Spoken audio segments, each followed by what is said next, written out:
저는 동국대학교의 한정우라고 합니다. 아마 뭐 거의 대부분 다 처음 뵙는 분이라고 이제 기억이 되는데, 사실 이 석조미술 관련된 주제가 잡혔다는 걸 한참 뒤에 알았어요. 사실 뭐 물론 석조미술에 관심은 많이 갖고 있지만, 제가 이제 주 전공 분야가 고대 공예 이쪽 전공이다 보니까, 그래서 갑자기 이제 석조미술을 준비하면서 고민을 많이 했어요. 고민을 많이 하면서도 사실 특히 이제 일반적인 내용이면 모르지만, 이게 이제 감정과 관련된 부분이 되다 보니까 또 더 고민이 많아지더라고요. 근데 일단 기본적으로 감정이라는 거는 뭐 오늘 하루 잠깐 강의를 듣고 이 감정을 할 수 있는 거는 아니고, 제가 이제 평소에 보면서 느꼈던 부분, 사실 저는 석조 미술도 미술이지만 돌에 관심이 많거든요. 사실 어떻게 보면 이제 가장 유물 중에 가장 많은 수량을 차지하고 있는 것 중에 하나가 아마 석조 미술품들일 겁니다. 근데 어떻게 보면 뭐 불교 조각까지도 석조 미술에 포함이 되죠. 그래서 제가 평상시에 보면서 재밌었던 부분들 중심으로 말씀을 드릴까 해요. 그러니까 이번 시간을 통해서 석조 유물에 관한 감정 전반적인 내용을 꿰뚫기보다는 석조미술이라는 게 이런 재밌는 요소들이 있구나. 그리고 석조미술들은 또 일정 부분 구조를 갖는 것들이 많아서 그 구조에 대한 이해들이 이 석조미술을 이해하는 데 도움이 되지 않을까라는 생각이 듭니다. 자, 그래서 먼저 뭐 재료 자체가 돌이죠. 돌이기 때문에 그만큼 이제 오래 지속될 수 있는 특징이 있는 게 석조 미술품인데, 먼저 이제 돌이 어떻게 사용이 되는지를 봐야 될 것 같아요. 기본적으로는 여기다 그냥 이런 식으로 이제 쐐기를 쭉 박습니다. 쭉 박아서 이 쐐기를 때리다 보면 이게 틈이 벌어지면서 깨지거든요. 실제 이게 지금부터 뭐 못해도 한 1200년 전에 사람들이 실제 여기에 돌을 깨다가 작업을 잠깐 중단한 상황입니다. 이거 한 번 더 보시면 이 사이에 보면 돌이 박혀 있고, 원래 이 돌이 한 덩어리의 돌이었죠. 여기에 쐐기를 박아서 깨낸 상태인데, 이렇게 돌을 박아 놓고 이렇게 깨진 상태로 지금까지 멈춰 있어요. 이게 분명히 공을 들여서 깼는데, 깨고 난 이후에 아마 지렛대를 이용해서 돌을 벌려놓고 거기에 이제 고임돌을 끼워 놓은 것 같은데, 그리고는 지금까지 사람이 돌아오지 않고 있습니다. 그래서 이걸 볼 때마다 다양한 생각을 갖게 해요. 가끔 뭐 우스갯소리로 여기 앉아서 기다려도 보죠. 이 사람들이 언제 오려나. 근데 아직까지 안 오고 있습니다. 자, 이게 이제 석조 미술에 사용되는 가장 기본적인 도구들인데, 아까 그 쐐기, 그 야질, 요걸 이용한 게 이제 야질인데, 이 정을 이용해서 그 홈을 팝니다. 그리고 이 비김새라는 걸 박는데, 그러니까 이 쇠를 가지고 돌에다 그냥 대고 치는 게 아니라 정으로 홈을 팝니다. 홈을 파고 여기에다가 이렇게 비김새라는 쇠를 이렇게 박는 겁니다. 물론 방향은 이렇게 깨려면 이 방향이 아니라 지금 그 직각으로 쭉 이어져야 이 지금 박힌 상태로 이제 쪼개지는 겁니다. 그러니까 이제 이게 지금 하나, 둘, 셋, 넷, 다섯, 여섯, 한 10개 정도 되는데, 비김새 10개 정도를 꽂아놓고 계속 반복하면서 이제 쳐나가는 겁니다. 그러다가 일정 시간이 되면 이 돌이 깨지면서 이렇게 벌어지게 되죠. 자, 그리고 뭐 일반적인 망치도 있고, 우리가 보는 석조 미술품들의 표면은 다 가공이 돼 있는 겁니다. 그러니까 깨낸 자국 그 자체를 쓰는 게 아니라 불교 예를 들어 조각이 돼 있다 그러면 조각을 한 상태에서 이 도드락 망치라는 게 있습니다. 여기 보면 이제 격자로 이렇게 막 돼 있죠. 이걸 가지고 반복적으로 계속 쳐주면 표면이 매끄럽게 이제 고르게 펴지는 그럴 때 마무리 작업에서 사용되는 망치가 바로 이 망치입니다. 자, 석조 미술에서 사실 그 뭐 건축 분야로만 한정한다면 돌을 다루는 게 가장 많은 인력이 동원돼야 되는 작업입니다. 그만큼 돌을 다루는 건 그만큼 힘들고 많은 노동력들이 동원이 돼야 되는데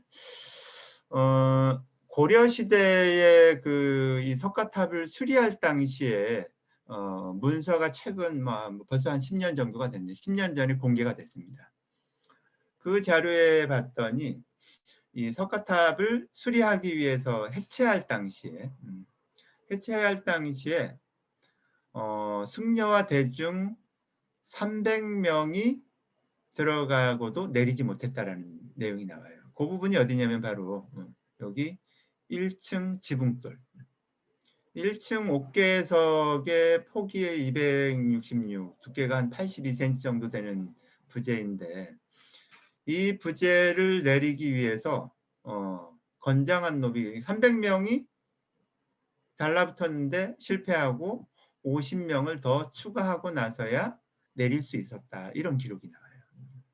그러니까 이것만 보더라도 이 돌을 다루는데 얼마나 많은 인원이 동원이 돼야 되는가를 알 수 있죠.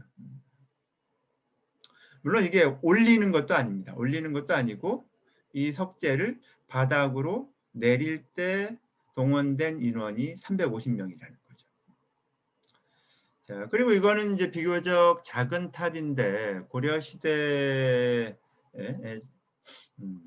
1031년이라는 기념명이 있는 탑인데 이 탑이 조상기가 있어서 여기에도 보면 정도사에서 한 1300보 거리에 있는 석재를 채석하고 승려와 속인들 1000여 명이 동참해서 이 석재를 운반했다라고 기록이 나옵니다.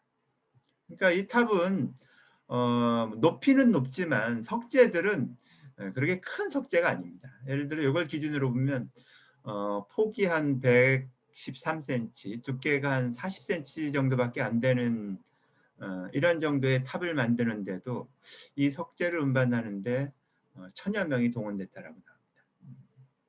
자, 그리고 조선시대 기록에도 보면 이 비석의 비신, 이 비신을 옮기는데도 900명이 동원이 돼서 6일 만에 문 밖까지 옮길 수 있었다. 이런 기록이 나옵니다.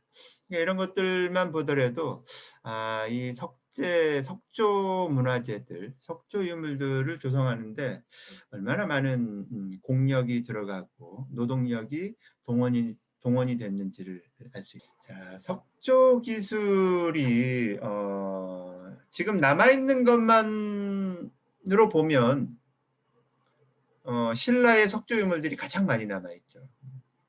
근데 석조 기술의 발달로 봐서는 저는 이 고구려가 기술적으로는 가장 발달하지 않았나라는 생각이 드는데 우리가 고구려 유적들을 많이 볼 수 없는 게 이제 아쉽지만 사실 고구려 고분이 전체가 다 석재로 돼 있죠. 석재로 돼 있으면서 이 치석한 상태라든지 돌 다듬는 기술 뿐만 아니라 돌을 짜 올리고 마감하는 기술이 굉장히 발달되어 있습니다. 실제 여기 이제 이런 것들을 통해서 굉장히 흥미를 느낄 수 있는데 목조 건물의 구조를 석재로 완벽하게 번안을 해 놓습니다. 예를 들어서 이제 기둥 위에 주두가 있고 목조 건축에서 이제 여기 첨차죠. 첨차도 표현이 되어 있고 심지어는 소로까지 표현이 되어 있습니다. 그러니까 이처럼 목조 건물의 가구를 석조로 번안하는 방식, 이게 저는 백제의 석탑으로 이어지지 않았나 이런 생각을 합니다. 아직까지 고구려의 석탑에 대한 보고는 없습니다. 고구려 석탑에 대한 보고는 없지만 제가 보는 시각에서는 백제도 한성이나 웅진기에는 석조 가공 기술이 그렇게 발달되지 않았어요.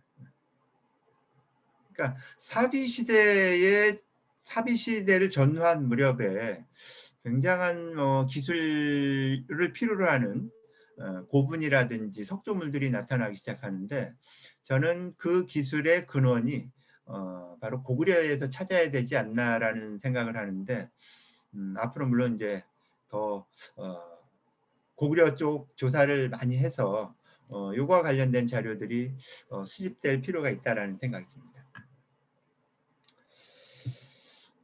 사실 석조 미술품들은 재료가 굉장히 다양한 형태로 나옵니다.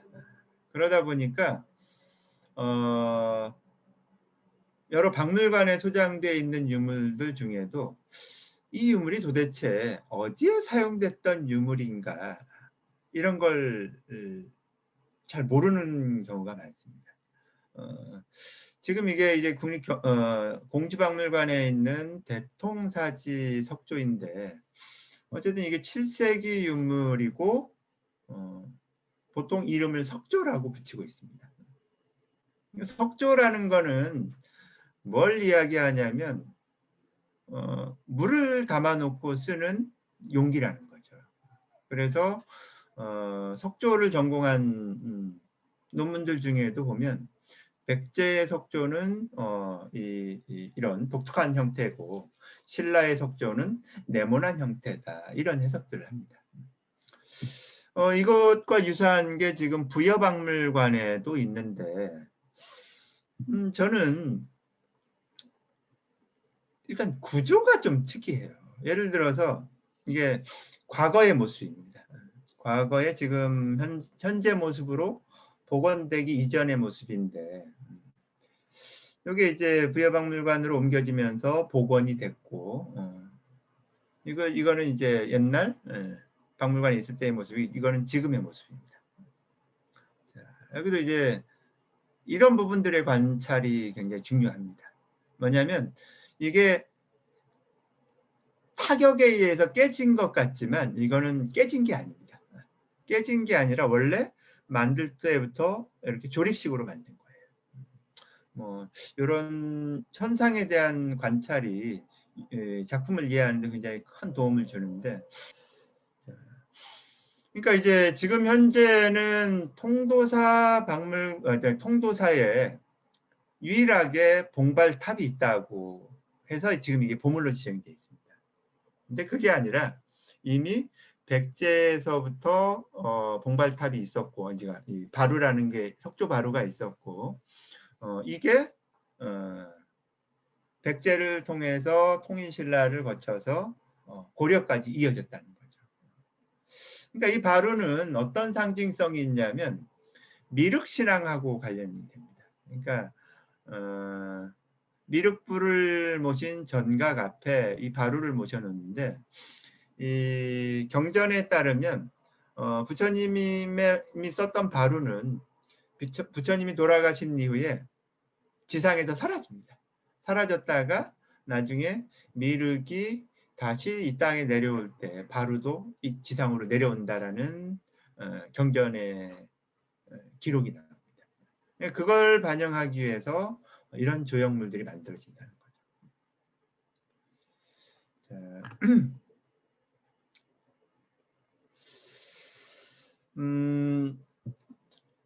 이게 이제 익산에 있는 왕궁리 탑, 뭐 다들 아시죠? 우리 수강하시는 분들 보다 보니까 익산에서 오신 분 계시죠?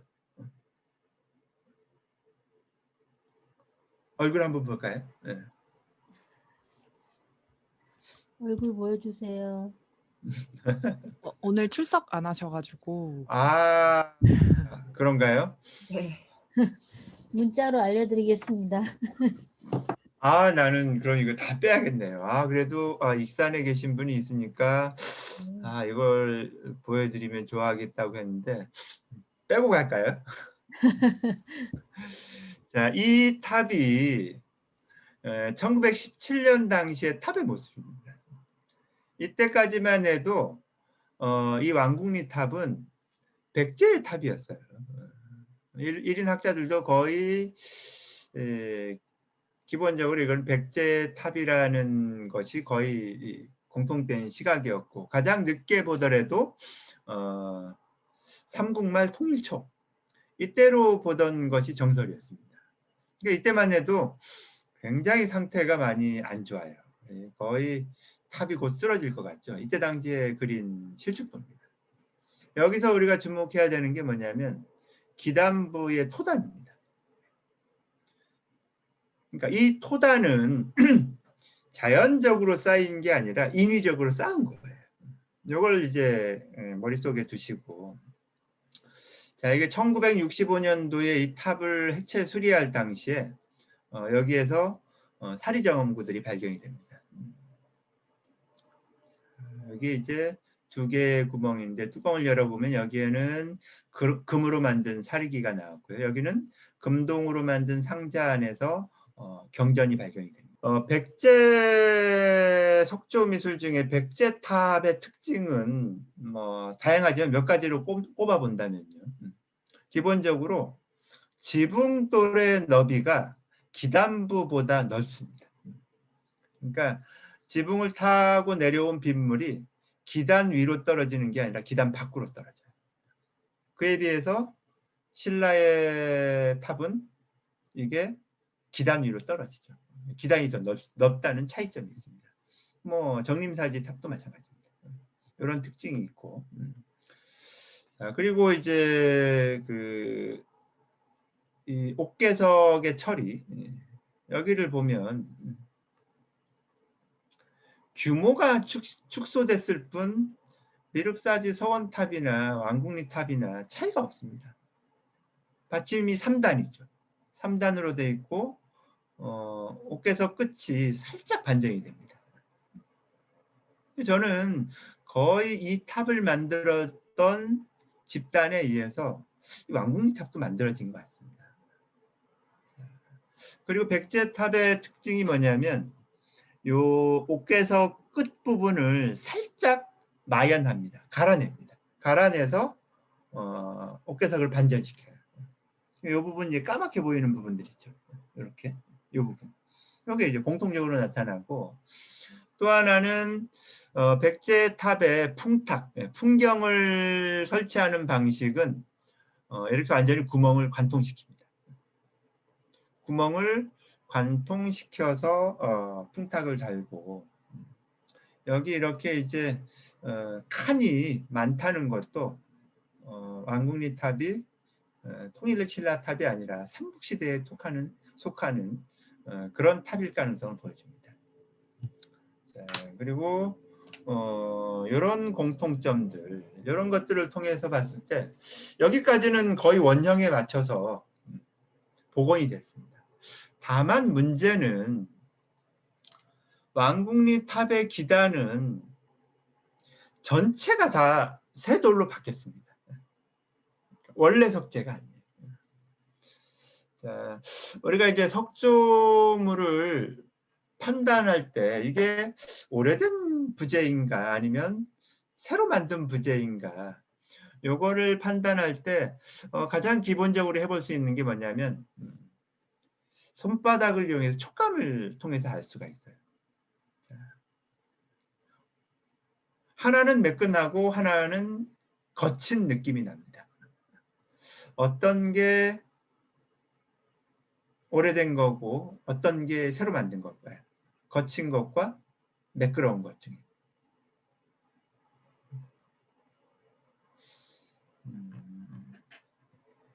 역시 이제 반응이 없으니까 참 깝깝하네요. 흔히 거친 게 오래된 것처럼 보일 수 있지만 매끄러운 게 오래된 거예요. 그러니까 새로 보충한 부재는 굉장히 거칩니다. 그에 비해서 오래 풍상에 노출되어 있는 거는 비바람에 의해서 깎인 부분들이 굉장히 부드럽고 고르게 되어 있습니다. 해체할 당시의 모습을 보더라도 이게 원형이 아니라는 걸 알 수 있습니다. 기둥 위에 돌이 이렇게 있죠. 이 돌이 자연석이에요. 자연석. 그러니까 제가 판단했을 때 아까 그 불상이 들어갈 무렵에, 이 안에 들어갈 무렵에 탑을 수리를 했지만 저는 이 면석 처리가 안 된 것 같아요. 그리고 그 토단을 통해서 주변에 석재를 쌓아놓고 복원을 시도하지 않았나. 그래서 앞으로 이 왕궁리 탑 같은 경우는 재검토가 필요해요. 조사도 많이 할 필요가 있고요. 왜냐하면 백제탑은 지금 현재 2개밖에 없거든요. 정림사탑 그리고 미륵사탑.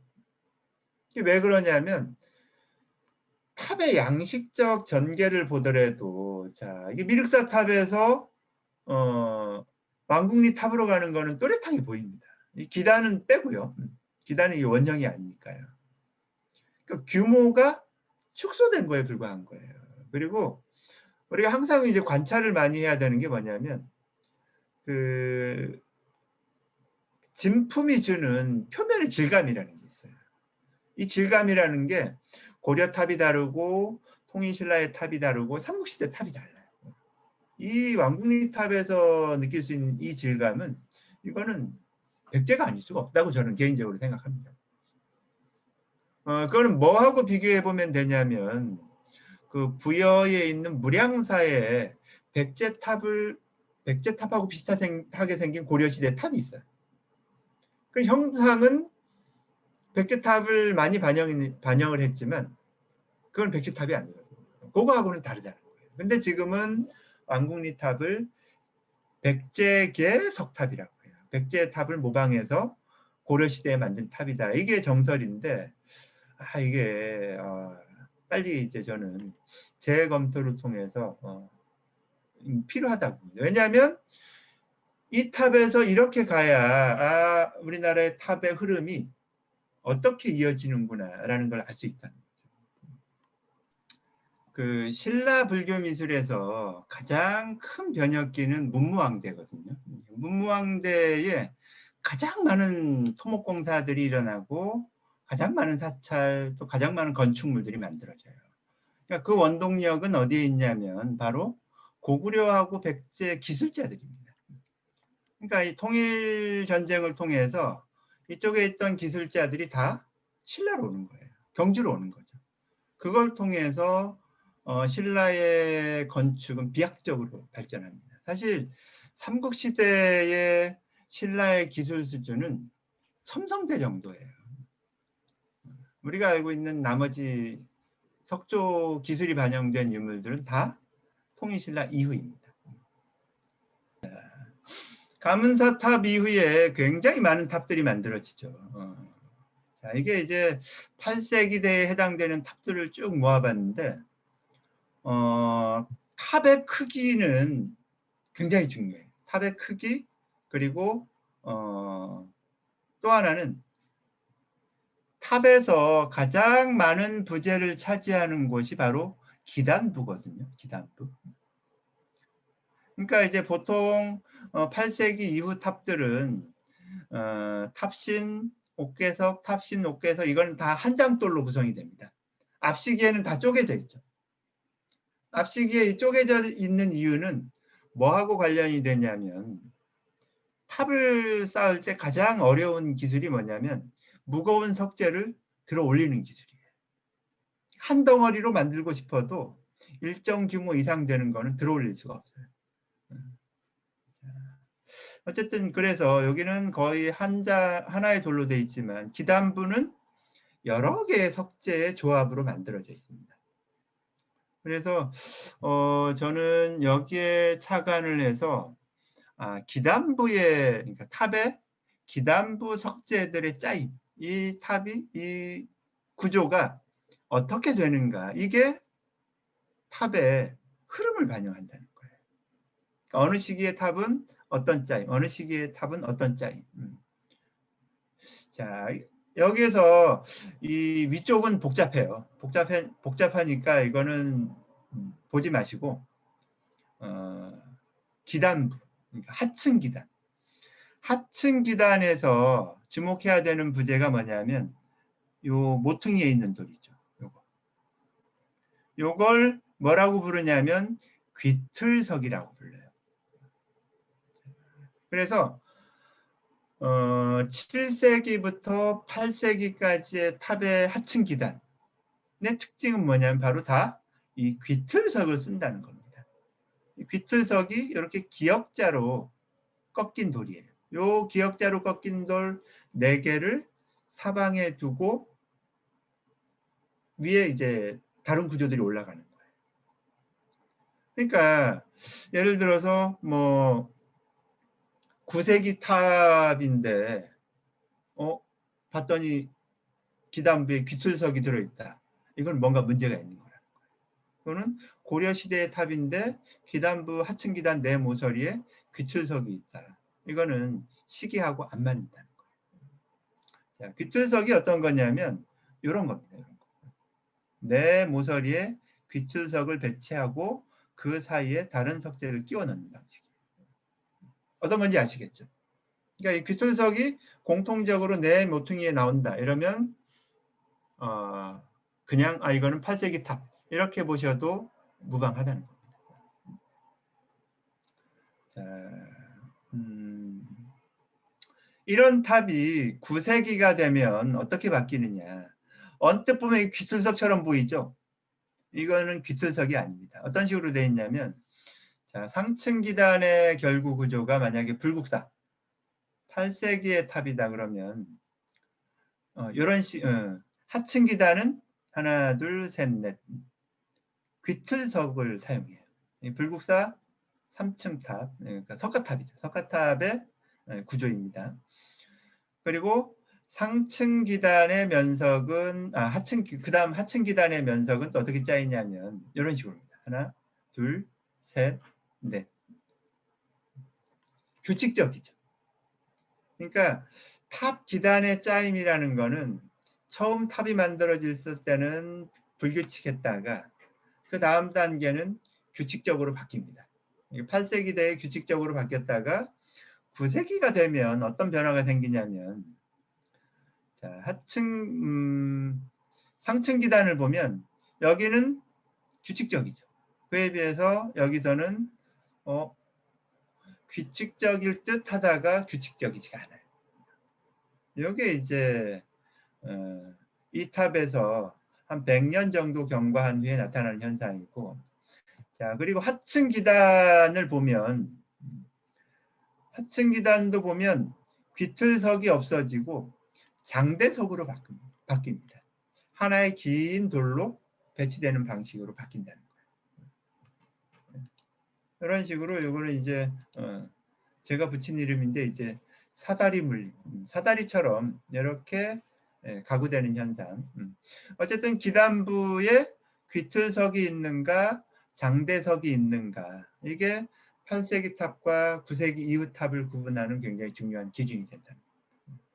뭐 이것 말고도 상부 구조들을 분석한 자료들이 많이 있어요. 사실 뭐 이런 말씀드리면 좀 그렇지만 이게 이 방식이 제 아이디어거든요. 제가 처음 시도를 해서 경주 지역 석탑을 분석해 보니까 거의 이 흐름을 맞출 수가 있어요. 실제 뒤를 보면 위가 불러요. 그러니까 아랫면이 불러야 이게 안정감 있게 딱 서 있을 것 같지만 그렇지 않고 그 역으로 윗배가 부르다는 거예요. 그러니까 이 이유가 뭐냐면 탑은 붕괴될 때 어떤 방식으로 붕괴되냐면 벌어지면서 붕괴돼버려요. 바깥쪽으로. 그러니까 이 무게 중심을 위쪽에다 둬서 안으로 쏠리게 하기 위해서 이런 방식으로 가져간다는 거예요.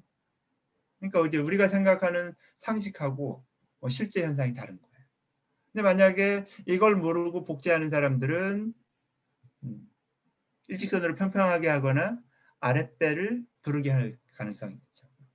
이런 것들을 봐야 우리가 이게 진위 내지는 후대에 조작, 가공, 수리된 부분 이런 부분들을 찾을 때 공통점들을 찾아볼 수 있죠.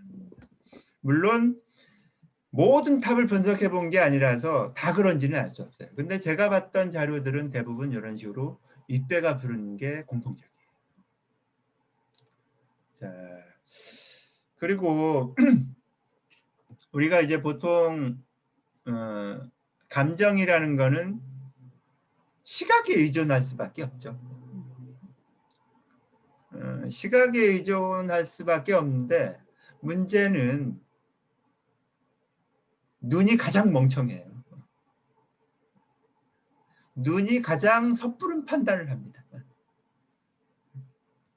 대표적인 예로 한눈에 반하는 거 있죠. 굉장히 위험한 겁니다. 왜냐하면 위험 신호는 눈이 가장 빨리 파악하기 때문에 착각을 잘할 수밖에 없어요. 잘못 보는 경우가 그만큼 많다는 거예요. 그냥 봤을 때는 1층 몸돌이 가장 무거워 보여요. 근데 그렇지 않고 1층 옥계석이 가장 무겁습니다. 이 1층 옥계석 두께하고 탑신 높이하고 별 차이 없어요. 이게 이제 우리 눈이 갖는 이 착시예요. 자, 그리고 또 하나는 자, 1층 탑신석을 이거는 내가 깨놓고 얘기해서 탑을 수십 년 전공한 사람들도 잘 모르는 경우가 많아요. 왜? 관심이 없으니까. 자, 높이가 높을까요? 폭이 넓을까요? 1층 탑신은 네? 높이가 높을까요? 폭이 넓을까요? 높이 같이 보여요. 당연히 높이로 보이죠. 네. 근데 폭이 더 넓습니다. 장 선생님은 이거 알고 계셨어요? 선생님이 질문을 의식했습니다. 그러니까 그 의식하지 않고 보면 저도 이걸 안 지 몇 년 안 됐어요. 저는 당연히 높이가 당연히 높다라고 생각했는데 실제 재보면 폭이 다 넓습니다. 저 깜짝 놀랐어요. 이게 우리 눈이 주는 착각이에요. 그래서 우리가 이제 진품, 가품, 그러니까 이제 이걸 판단할 때 눈만 가지고 감각만 가지고는 한계가 있다는 거예요. 물론 이 감각이라는 것도 굉장히 중요합니다. 그러니까 그 감각을 키우는 가장 좋은 방법은 실물을 끊임없이 보고 만져봐야 돼요. 그게 사실은 핵심이에요. 그걸 바탕으로 해서 당시의 구조적인 면을 유심히 볼 필요가 있습니다. 자, 제가 고이섭 선생님 이후 탑 연구 중에 가장 뛰어난 연구 중에 하나다라고 보는 게 이거예요. 이게 한 3년 전쯤에 발표된 논문이에요. 이 논문은 읽으면 머리 아파서 읽을 수가 없어요. 이게 뭐냐면 석탑 설계의 원리를 분석한 거예요. 이 수치를 가지고. 이것만 가지고도 복잡하죠. 이게 뭐냐면 자, 이번에 기단부의 높이는 뭐에 의해서 결정이 되는가? 지대성 너비의 2분의 1에 플러스 0.5척을 한다. 이 뜻이에요. 뭐냐면 이 높이, 기단부 전체 높이는 하층 기단 너비의 반에 0.5척을 더한 높이가 기단부의 높이다. 이거예요. 그러니까 지금까지 탑을 복원하거나 분석할 때는 거의 눈대중으로 해왔어요.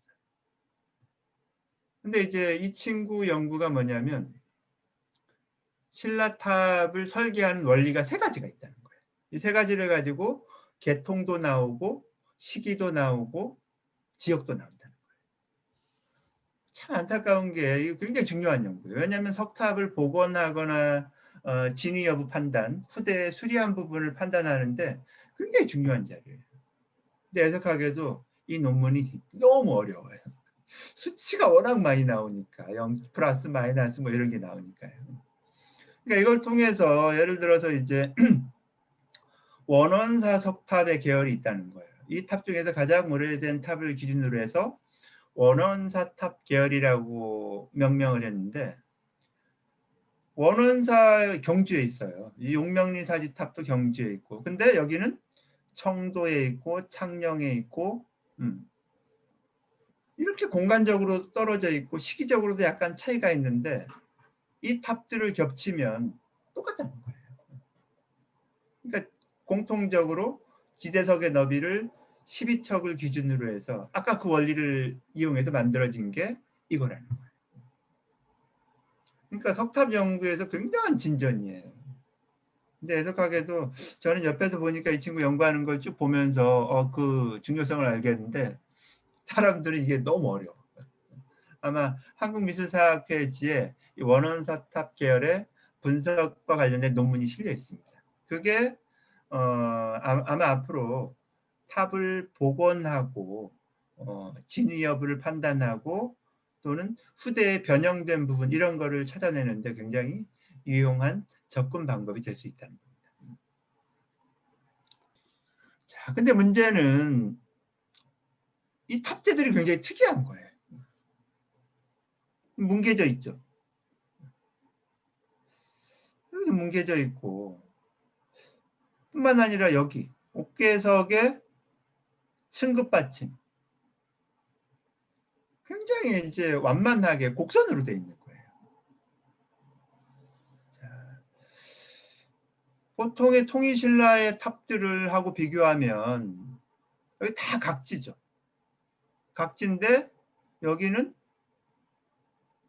부드럽게 능선으로 되어 있어요. 층급 받침도 다 각으로 되어 있는데 여기는 곡선으로 되어 있는 거예요.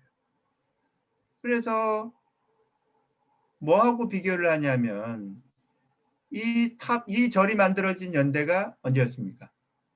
683년이었죠. 7세기. 7세기니까 백제의 영향을 받은 거다. 그래서 여기 부분을 요 정림사탑하고 비교하면서 이거는 백제 양식이고 신라석탑의 초기 양식이다. 이런 어처구니 없는 대참사가 일어난다는 거예요. 뭐가 문제냐면 원형을 석재가 이렇게 변형이 될 수 있다는 걸 인지하지 못하면 있는 현상을 과거에 그대로로 바꿔준다는 거예요. 문제는 자 여기 봅시다. 여기도 그럼 다 뭉개져 있느냐? 탑이 두 개니까요. 여기는 각이 살아 있습니다. 뿐만 아니라 여기도 보면 여기는 뭉개져 있지만 윗부분은 각이 살아 있어요. 이 이야기는 뭐냐면 이게 원형이 아니라 후대에 변형이 된 거랍니다. 자, 밑에 땅에 묻혀 있던 부분들은 각이 다 살아 있습니다. 그러니까 이제 외부에 노출된 것과 노출되지 않았던 것, 그러니까 노출되지 않았던 부분은 원형이 잘 남아 있는 거고, 노출된 부분은 변형이 많이 진행됐다는 거죠. 근데 문제는 외부에 노출이 됐다고 해서 이렇게 변형이 되는가? 이게 문제가 되는데,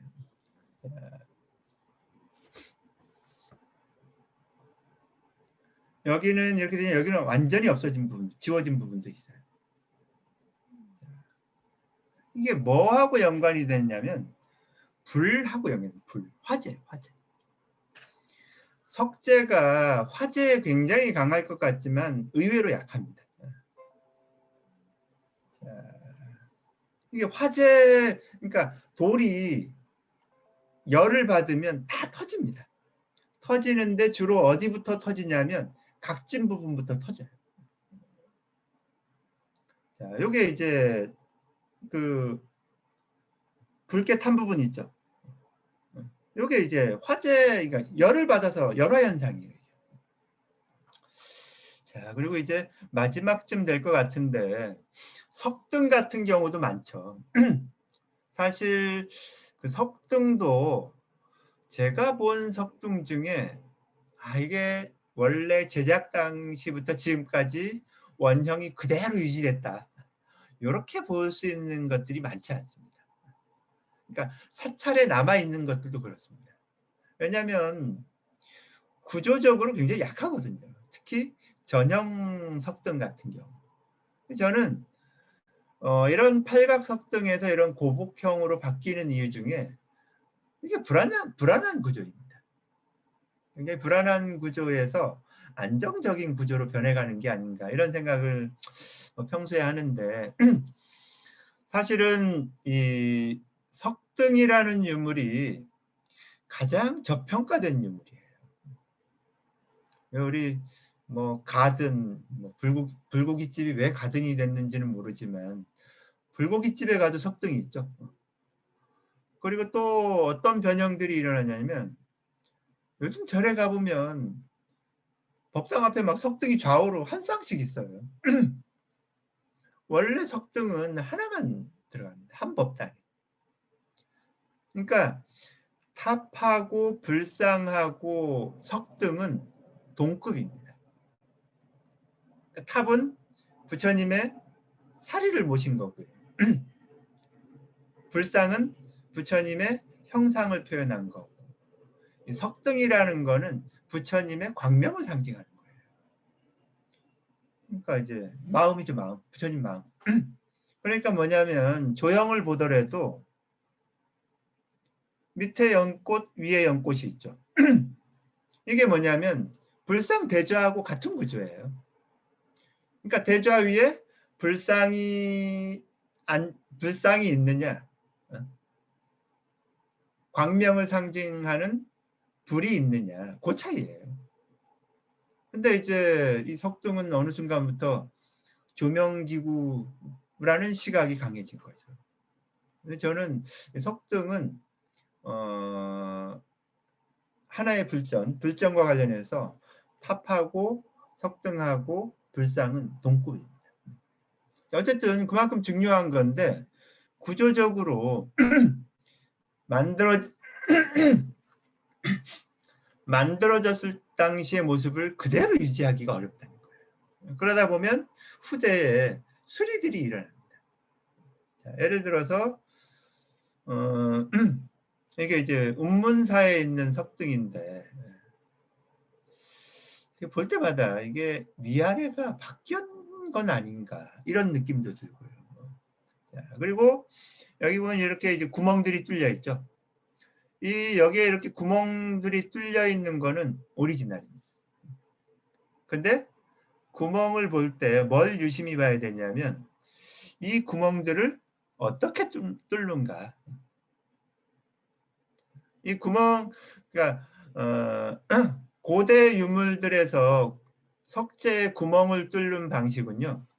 이렇게 갈아서 마연해서 구멍을 뚫습니다. 그리고 그 안에다가 납을 집어넣습니다. 납을 집어넣고 거기에다가 못을 박아요. 그러니까 여기 약간 녹색 보이시죠? 이게 뭐냐면 그때 당시에 박았던 못이 남아있는 거예요. 대부분은 이게 다 떨어지고 없죠. 그러니까 이 흔적은 뭐냐면 여기에 창이 있었다는 겁니다. 아마 요 큰 구멍 두 개는 아마 열고 닫는 이런 것하고 이제 관련이 있을 가능성이 있습니다.